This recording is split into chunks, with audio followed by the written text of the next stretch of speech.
Okay, hello everybody. This, for you who are watching, you don't know, but this is take two. But I am here with I am Patrick Argiro, aka Cousin Pat, and I'm here with MMA fighter, grappler Roma Pawelek, who on social media goes by Roma Pawelek, but her name is Roma because she got married. Roma Seidlin.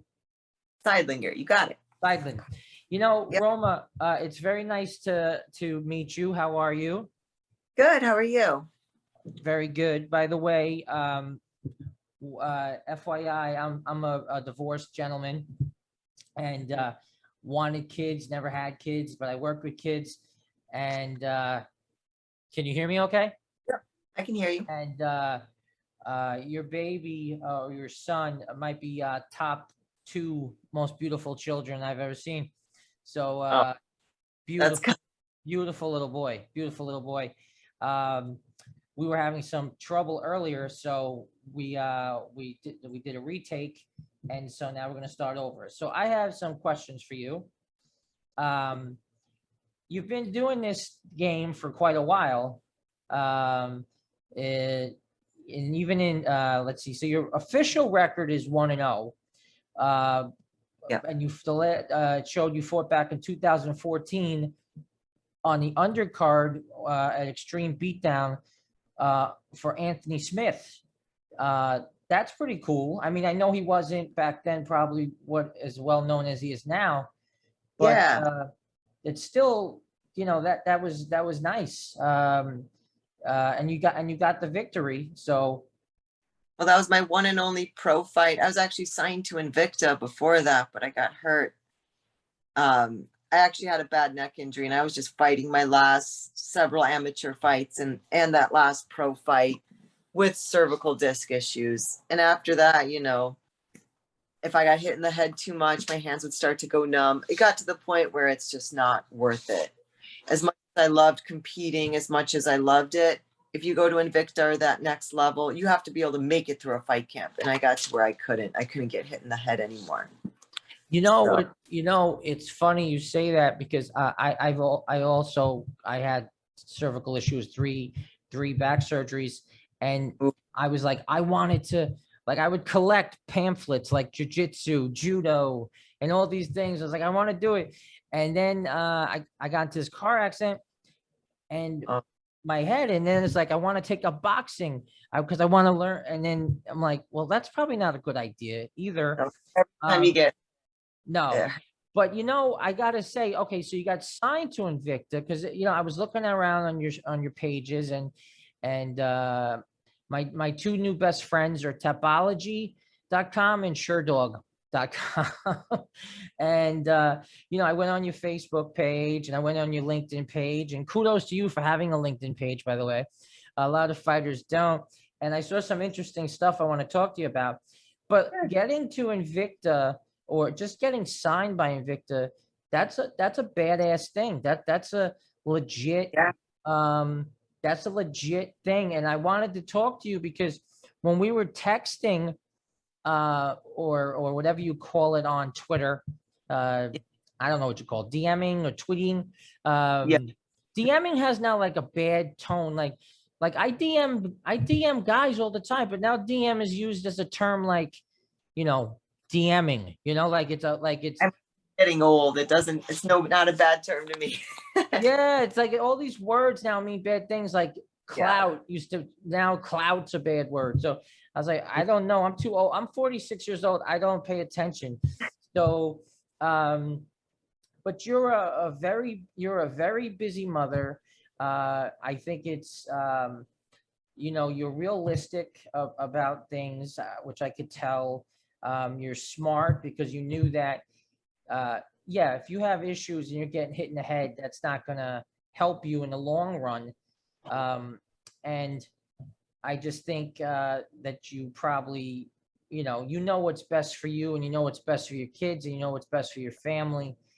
And I saw a video of you from 2015 where you were grappling while you were pregnant. It's on your Facebook. It's on your Facebook page. So, I remember. Yeah, I got a lot of hate for that one. Oh, you did? Oh yeah, I got more hate for that than pregnant women eating ice cream. I'm like, what's worse? I'd say loading sugar into your body is worse. Like, I knew what I was doing. I was a purple belt. I was smart with how I grappled. I mean, pregnancy is not a disease. You can train through pregnancy. Oh my God, that's the quote I'm going to use when I put this out. Pregnancy is not a disease. That is beautiful. I did a back though, because I had 2 C-sections. The third one was not, because I just was stubborn. I'm like, I'm not going in, you know. But 2 C-sections really made it hard to come back to jujitsu. Just the core strength that jujitsu takes, just bending over with your body weight, was incredibly hard. So that kept me from coming back. That was really depressing. You know, for a long time, you have back pain and then the neck issues. And I started developing more of the philosophy, like, you know what? And I tell my kids this too. I'm like, you have one body, and I think fitness is freedom. You know, you ruin your body to where you're obese or you destroy your discs. Suddenly you don't have the freedom to play with your kids, to hike, to do this and that. When I was 20, I thought I was just indestructible. That, Sure. hey, well, the doctors can fix it. I should know better. My dad's a doctor, you know. And then I realized they came in, they're like, well, we can give you an artificial disc, or we can give you a fusion at 25, but then you'll get issues above and below. And I was like, wait, whoa, you know, I don't want that. So the other option was, well, stop getting hit in the head. Be careful with jujitsu. I mean, I was a personal trainer, and my neurosurgeon that I went to see was one of my clients. And she's like, look, if I was you, you do need the surgery, but don't do it. Do physical therapy and quit MMA, which was really hard at the time when you're 26, you feel indestructible. But now looking ahead at 34, I'm like, you know what? I hope that I'll be living another 40, 30, 40, who knows, however many years. I don't want to be so broken from this fun sport that I do enjoy. And MMA shaped my life. I would take all those injuries all over again from the lessons that I learned about myself. It's just you versus that opponent when you're in that cage. And I would take the injuries all over again for the mental that it gave me, the self-confidence that it gave me. Because I grew up I had 0 friends up through high school. I was one of those kind of loser kids that really tomboyish, and nobody liked me. I was smart academically, but no one invited me to hang out. I was kind of an odd kid. I was really good at basketball. I spent all my time playing basketball, trying to get the scholarship, of course. I even transferred high schools to try to get a scholarship, which was awful. I transferred mid-junior year. Well, I got recruited to a college, and then I got kicked off the basketball team. My life was ruined. Basketball was my whole life. So I decided that since I was depressed, I would do something that challenged me, that was uncomfortable, which to me was bodybuilding. So I started competing in bodybuilding shows at 18. Wow. And I did pretty well, and it was embarrassing. My first one, I didn't know I was going up against, it was a normal show. So I got destroyed by this roided out woman. But then I started competing in some natural shows, and it fit my personality. I'm very strict with diet. I'm very strict with training, which is probably why, like, when I was in high school, I was so strict with my basketball regimen and training that I didn't really enjoy my life. I didn't really go out and do fun things. I'd miss out on Boy Scout trips because I couldn't take a week off of practicing my 3-pointers, you know? So I realized I could get very good at stuff, but at the expense of your mental health. So bodybuilding for me was a cool experience because it's not a team sport. It was my first sport that, you know, it's all about me on that stage with all the hard work that I've put in. So one day I'm training for a bodybuilding show, and I meat this old man at the gym, and he turns out to be a philosophy professor at the adjoining college. Nice. Carleton, he was at St. Olaf. And he's an author. He's written some amazing books that I have, like The Existentialist Dilemma. And, you know, he became my mentor. And he looked at me, he's like, you look strong. You want to try boxing? Like, yeah, sure. I just told the old man, sure, why not? Thinking I wouldn't do it. But I was bored one day. I went over to his place. He kind of ran an underground fight club, and I did it. So he taught me. Then I started my own fight club at my own college. I called it Fight Club, of course, because I loved the book and the movie. The college funded it for me, you know, small college, small place. That's how I got into martial arts. So it was just from, to me, the tragedy of failing in basketball, something where I'm like, I wasted my whole life for this sport. You know, I sacrificed any friendships I could have had, any happiness. And I was severely depressed. I was severely depressed most of my life. And to find a sport like MMA, guess what? You cannot be severely depressed while you are rolling. You will get armbarred, you will get choked, you will get knocked out. You have to be present in the moment, because I would get stuck in wallowing about the past, you know, worrying about the future. But when you're fighting, you have to be in the moment. So I enjoyed that. And I spent a lot of my time fighting, kind of like with basketball. I wasn't very smart about it. I put in a lot of hours, but I never had a coach that really stuck with me. So like I flew out to my pro debut alone. I had no coach.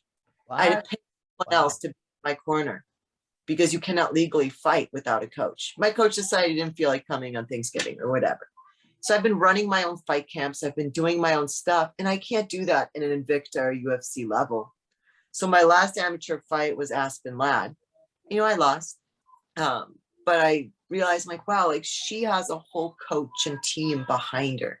And even now, sometimes I look back and I'm like, what if I had had a coach that believed in me, a team that actually helped me, instead of being like, hey, can you guys spar with me tomorrow? You can't make it to a high level like that.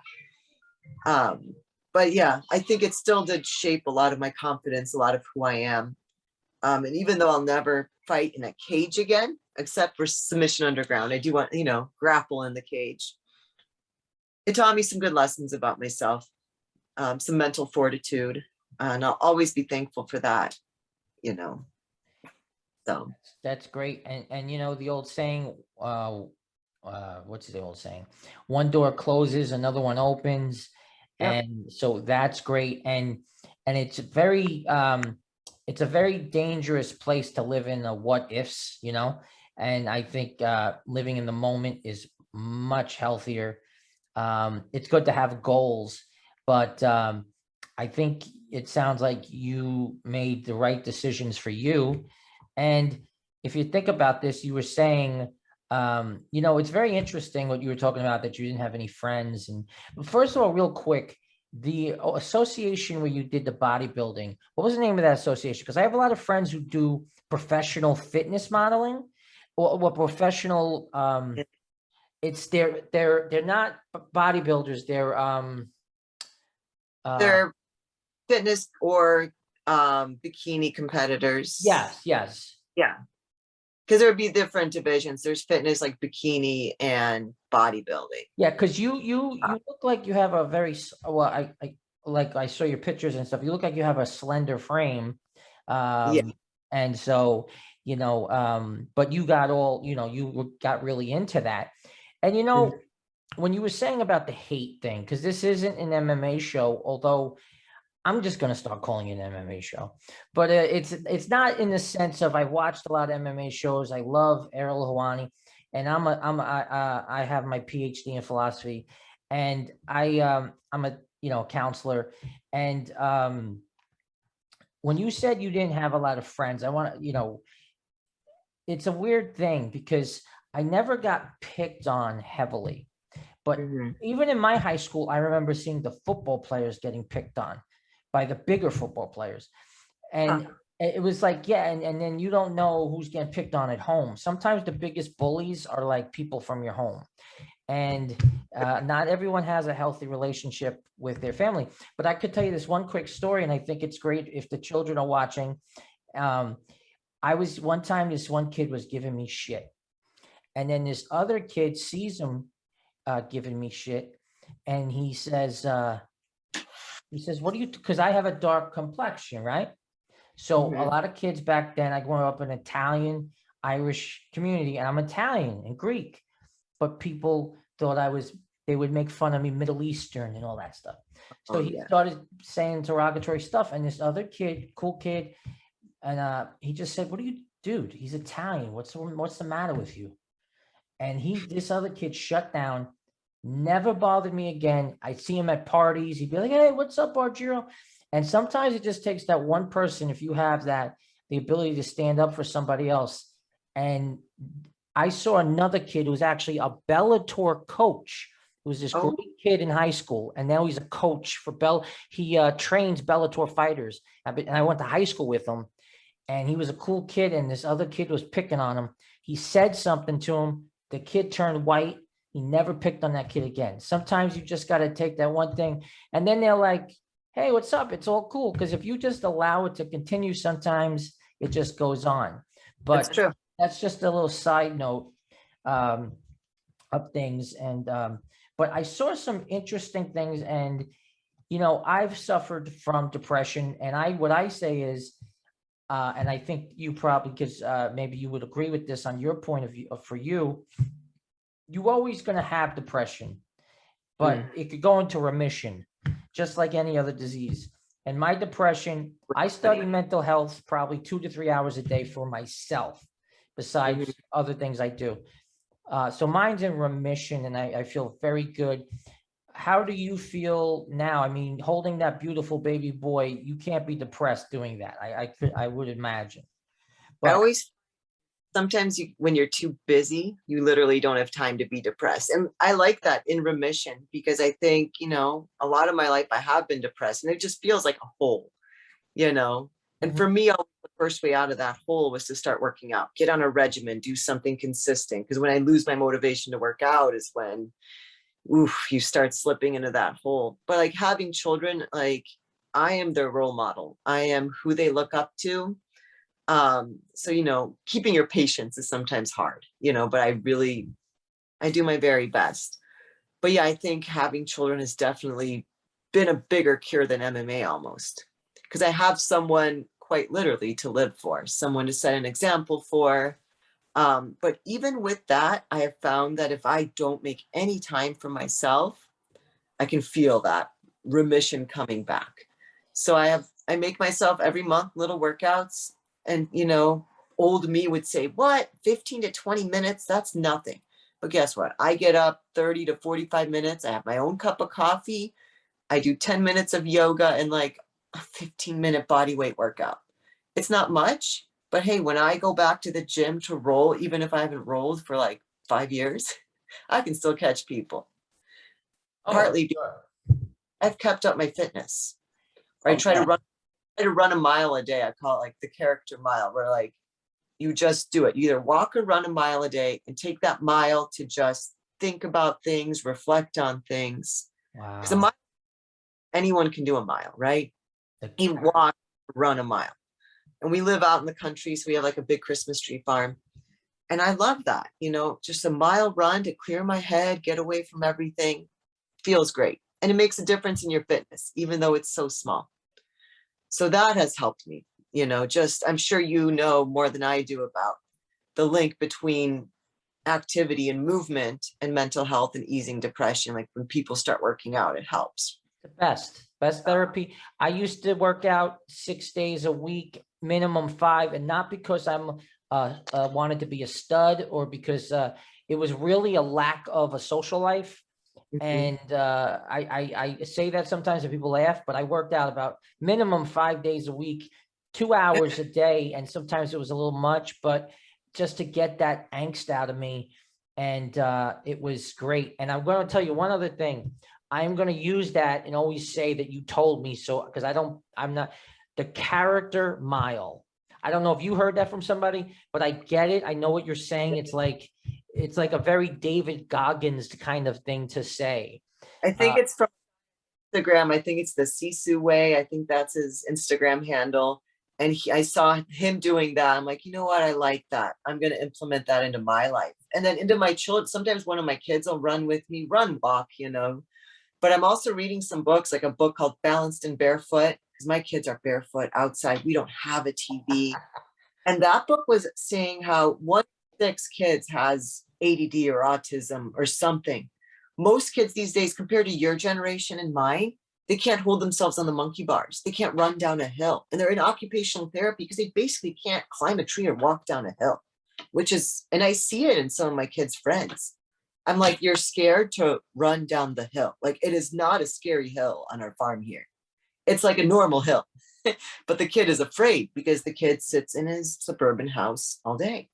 And was saying kids these days also are on the screen for 6 to 8 hours a day on average, which to me is insane.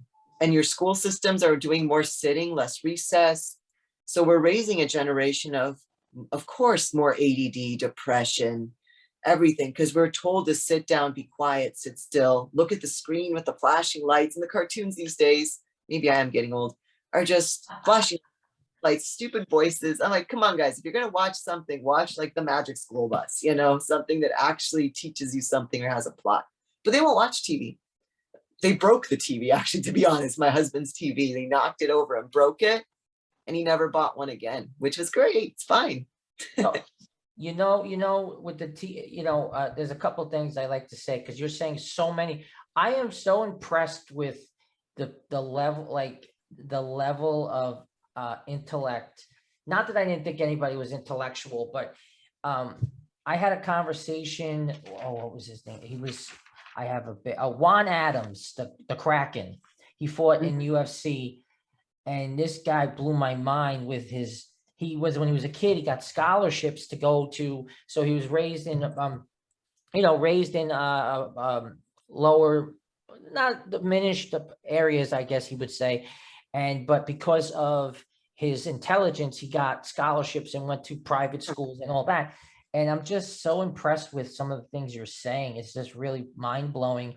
And I'm forgetting what my point was, but I know what some of my points was. One of them was, you said you got hate for, that's why so my journey is this. I used to be a homeless guy, right? That's so impressive. Thank you. And I'm doing a big podcast in July where they get a lot of things. So I worked my way back, and then I meet narcissists, several of them, and it just like destroys you.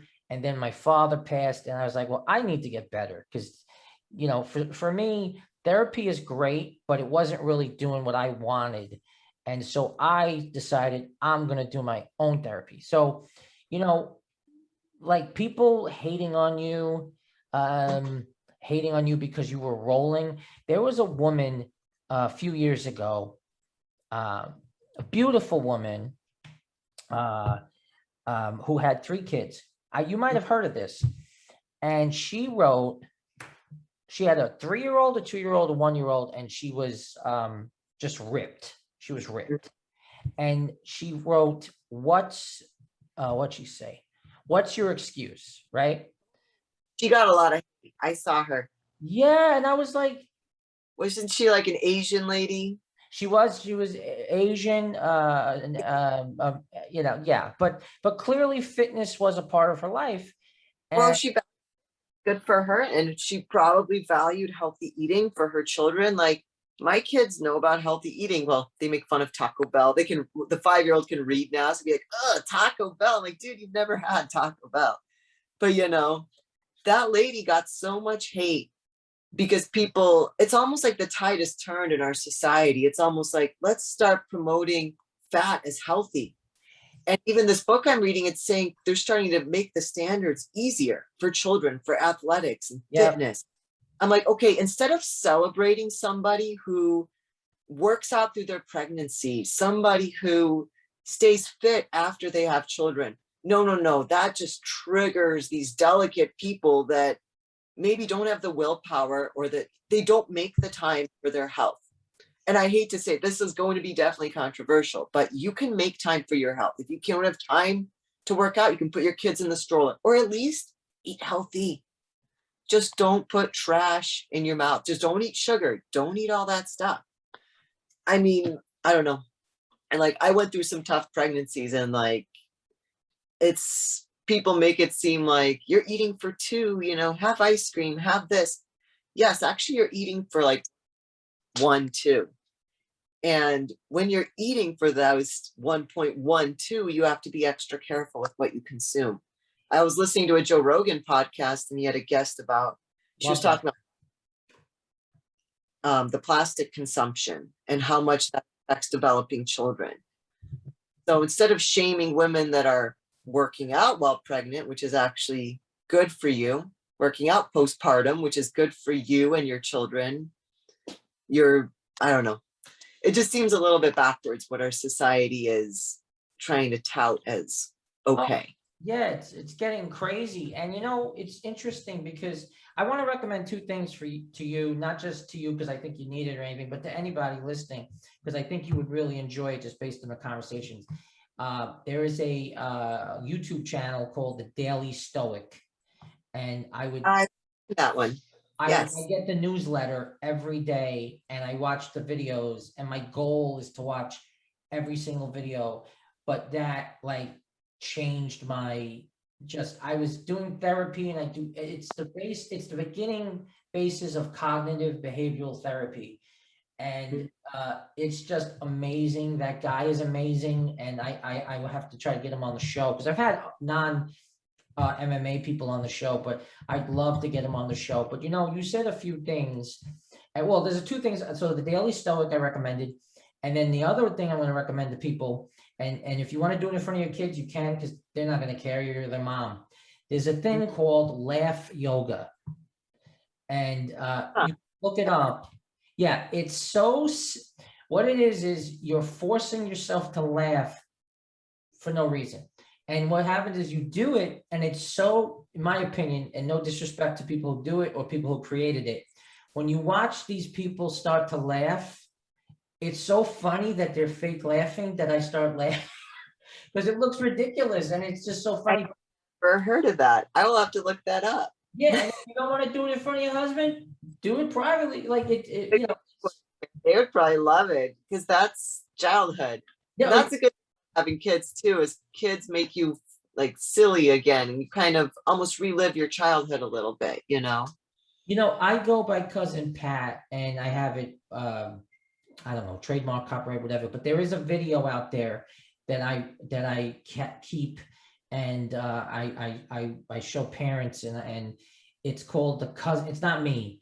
The cousin Pat's silly dance. If you look it up on YouTube, and it's so silly, but you could just see a 6-year-old just getting in. He's dancing to this popular music, but it's really funny. And back in the 80s, right? Because you got some heat. Mm-hmm. Now with Twitter and all this is my opinion, and I don't want to offend anybody.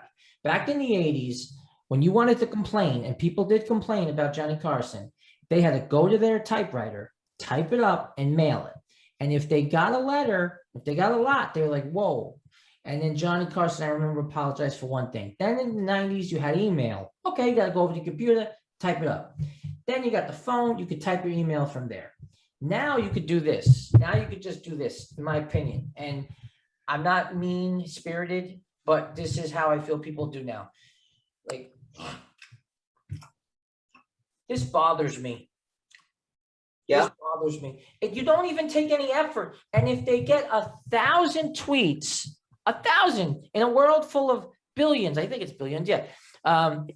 They go, it's a controversy. It's not a controversy. It's 1,000 people who, not saying they're lazy, but they have an opinion.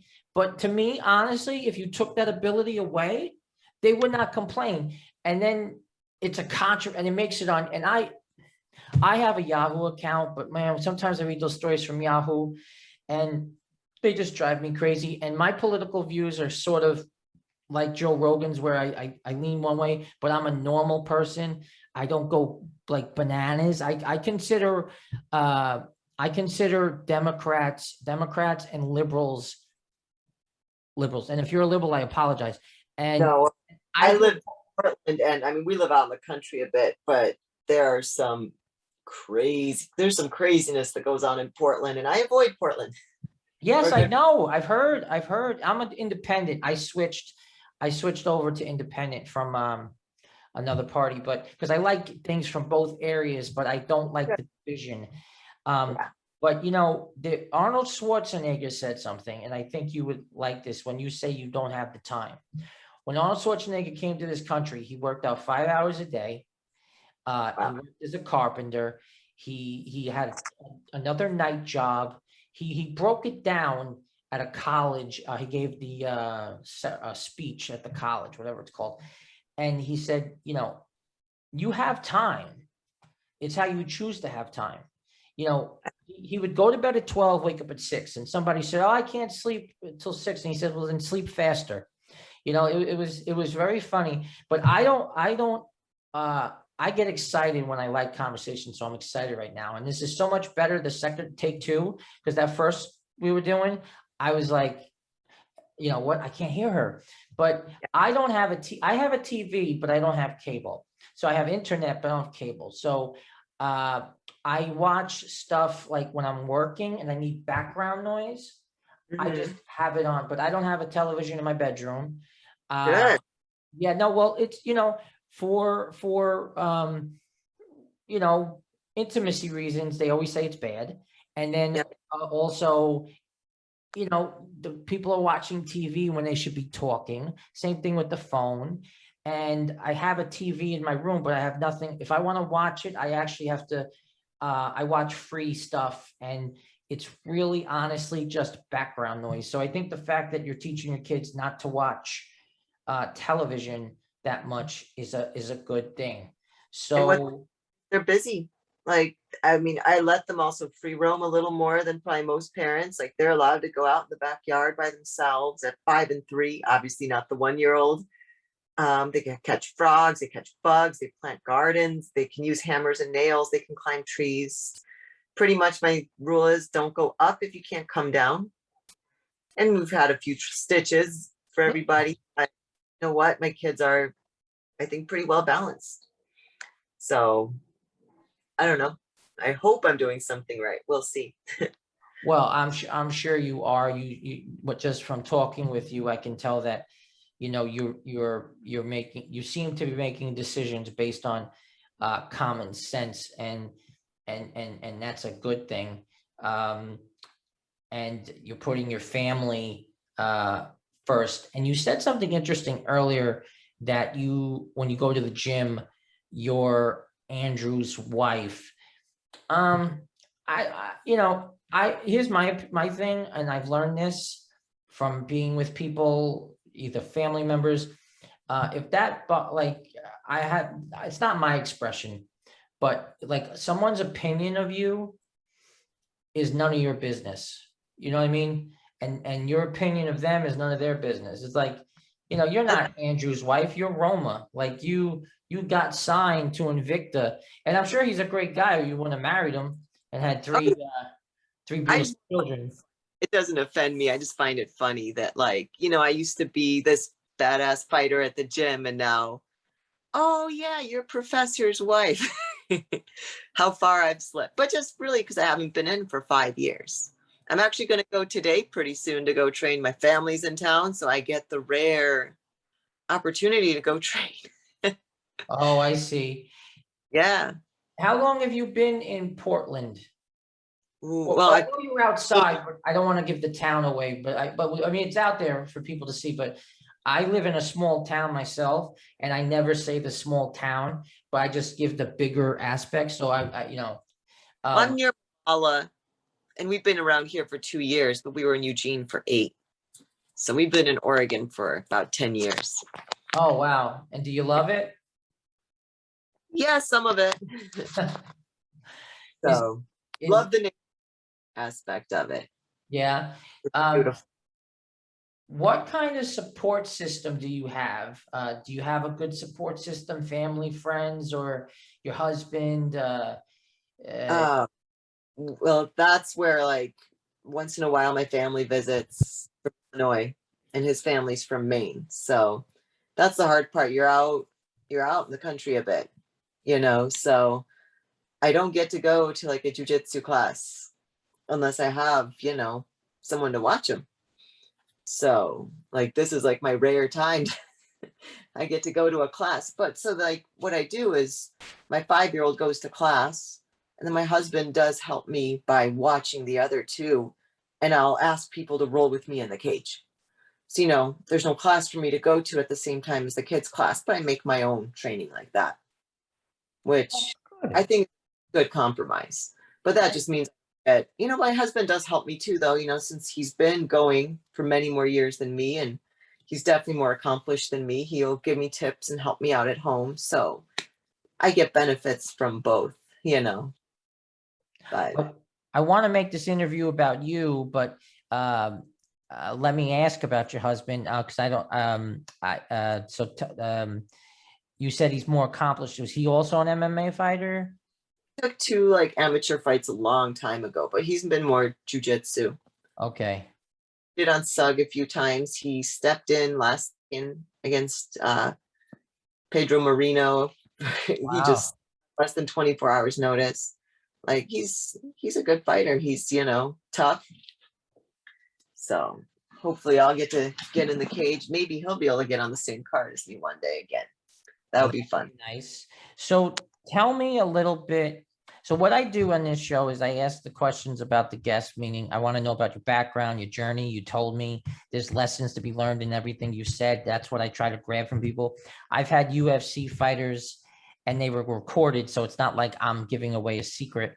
But I've had UFC fighters tell me that they were like suicidal. And so I'm honored when somebody, you know, there's this a sports announcer in New York City named Michael Kay. And he would say when he has guests on his program, he looks at them like guests in his house. He treats them with respect. Now, there are people that have guests that they want to, like, you know, they want to bark at them because it gets ratings or whatever. But I'm very honored when someone shares that stuff with me. So thank you for sharing some of the diversity you went through. Well, thank you for into your show. It's awesome to thank you. Well, we're not done yet though, but I have unless you have to go, you let me know. But yeah, I have to go in a few minutes. Okay, then I'll wrap this up. Tell me the Submission Underground. That's Chael Sonnen's promotion. Yeah. So that's pretty hard. That's pretty legit. It's very. Yeah. Oh yeah. And so you're still competing, and that's great. And I wish you success on that. And I'm going to put your links. And when you get more information, let me know, and I'll do that. And also at the podcast that I'm doing, anyone who came on, I'm going to mention them by name on the podcast. So I have a few more questions. It says here you were, and this is interesting, you were a volunteer rhino tracker. Oh yeah, that was back in college. I went to Africa and we camped for 3 months. And we were just gathering data, but also it was also like science credit for college. So we helped track rhinos to see how many rhinos were in the area and map them. That was super cool. That's got to be super cool. And are you still yeah, that's when I saw that, I was like, wow. And are you still are you still working on your JD and masters? Oh, I got my JD in 2016. Oh, well, that's awesome. Congratulations on that. And then so now I have 2 silly questions. Yeah. Well, silly story scenario, and then a funny Bruce Lee thing. So we'll do the Bruce Lee thing first, because it's no, we'll do the alien thing first. So because I'm a former stand-up comedian, I did it for many years in New York City. So aliens are coming, right? They're coming. They're here. You see all the videos. So now the aliens come. They come down, and they do this thing with their mind, and they go boom, and they show off all the technology, internet, everything, airplane, fighter jets, bullets don't work. So now it's just, we have to, fight. But so who's going to have to fight the aliens? Who? MMA fighters. Uh-oh. Yeah, after the military. So the military is going to lead it, but it's going to be MMA fighters, because you guys are going to be like snap necks and break legs and all that stuff. Because so they were fighting, and now you got UFC involved, and Bellator, Invicta, PFL, and you guys say to PFL, look, you can throw elbows, okay? Because in PFL, they don't throw elbows. So you say, look, PFL, you can throw elbows at the aliens, okay? That was a joke. But you can throw elbows at the aliens. So now the aliens say, okay, we got this one master alien. We'll leave this planet. We get you put your best warrior against our master alien. Who do you take to save the universe? I have an answer, but Cool. I go, everyone might think Francis Ngannou. I go John Jones because I think Francis Ngannou, I think the strength thing doesn't bother the aliens. I think you need a little technical. So I go John Jones. Good. I would take John Jones. Okay. That would work. All right. So you go with that. Okay. Yeah. And then my second silly, it's not silly. It's actually quite thought-provoking. I went down a rabbit hole with Bruce Lee. So my next question is, I'll give you an example. If Bruce Lee were alive, he would blank. And you want me to give you an example? Yeah. If Bruce Lee were alive, he would be on the Joe Rogan podcast. Oh, that's a good one. Yeah. And you could go, now you could think Bruce Lee, young Bruce Lee in today's society, or Bruce Lee as he would be, which would be 60 or 70. So, and then I'll give you my second one. So now you go, if Bruce Lee were alive, he would be appalled at today's, like, the way the social media and all that goes. Yeah, I think he would be appalled at that. Really? Because that's a different thing. Because I was going to say, if Bruce Lee were alive, he'd be verified on Instagram. Well, he would be. He would be like, what are all these people, just all these keyboard warriors. I don't think he would like them. No, he wouldn't like it. You think he'd do movies? Somebody told me he'd be doing movies like Jackie Chan. I don't know. Movies. I would think so. Yeah. You think he would like MMA? You think he would like it? You think he would? Yeah. Yeah? Okay. I do. Okay. Well, thank you so much for your time. I'm going to promote this Submission Underground in October. Keep in touch with me on Twitter, and when it comes, I'll promote it. And I'll put your, are you on Instagram or just Twitter? I am. And my Instagram handle is Barefoot Escapades.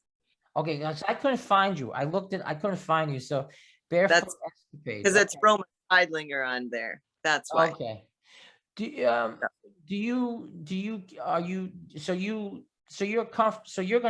on social media, you keep the Pawelek because it's just how everybody knows you. Well, I don't really use Twitter a lot, which is why I probably didn't answer your message very much, because Twitter, I just used it for fighting, and that's kind of my dying thing.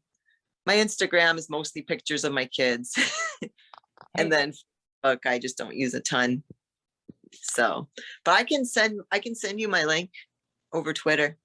Yeah, that'd be great, because I'll put it in, because this stuff wasn't supposed to come out right away, but then I just interviewed a fighter who's fighting on Saturday, and I'm like, oh crap, what's the point of posting something 3 weeks after the fact? So right. Cool. You're fighting in October, so I have a little time, but I still want to start railing them out. And so thank you again. Yeah, send me that. And it was so nice meeting you. It was nice talking. And we'll keep in touch, and good luck with everything. And thank you for your insight onto things. I really appreciate it. Yeah, thank you. Keep in touch. Okay, take care. Take care. Roma Pawelek, everybody. Thank you. Bye. Bye. What a wonderful surprise! A lot of people say, what's that? It's Patrick.